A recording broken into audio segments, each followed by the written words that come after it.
Magandang araw na naman mga kabutcher. Ito pala yung knuckle na galing sa bansa New Zealand yan, no? Silver Farm, parang yung sa apron ko. Sila yung nag-sponsor ng apron dito. Panoorin nyo, bali gagawin ko itong ano, i-slice ko siya ng parang pang grill. Kaya panoorin nyo mga kabutcher kung paano kayo mag-slice dito ng pang grill na ano, knuckle. Kaya tumasan muna natin yung dugo niya. Kita nyo, ang ganda ng quality nito mga kabutcher. Quality karne na to. Tapos titrim natin siya mga kabutcher ng pakunti-kunti. Mga taba-taba niya. Saka yung parang mga latak-latak niya mga kabutcher. Titrim natin siya ganyan. Hanggang sa makita yung laman niya. Kasi ayaw nila ng taba dito mga kabutcher. Kita nyo yan. Gandang quality niya mga kabutcher. Pero masarap din yung taba na ito eh.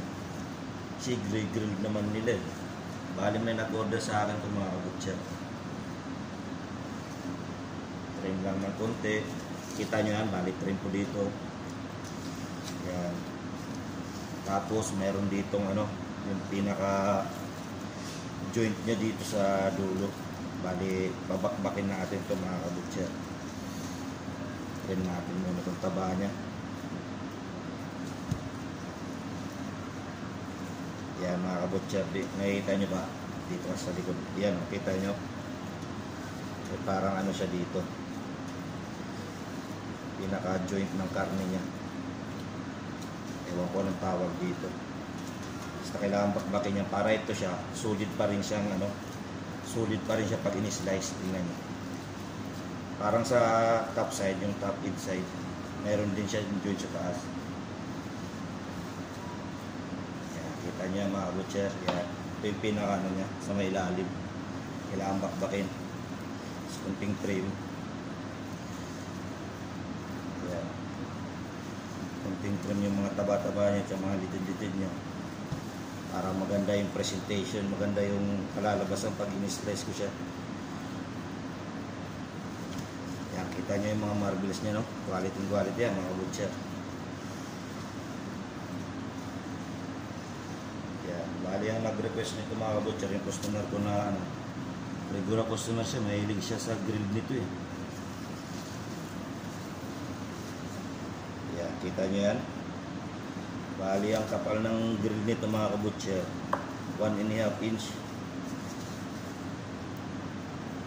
Kaya tingnan nyo mga kabutcher kung paano ito iwain. Ganda ng karne nito, solido. Ito, huwag kayong mag-alala sa mga tabas-tabas ng mga kabutcher. Kita nyo yan, 1.5 inch yung kapal niya mga kabutcher. Yan o, napaka-quality ng karne mga kabutcher. Yan, rigil din yan ang ganyan kakapal mga kabutcher. Pag mga taga-Europe kasi, kumakain-kain pa talaga sila ng parang hapkok lang pag mag-grill sila.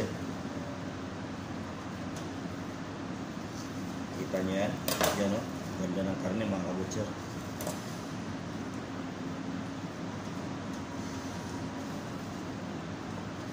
Yan o, quality. Yan o, grabing ganda mga kabutcher. Quality talaga yung karne nito. Yan mga kabutcher, grill nila yan, ganyan. Napakaganda o, solido.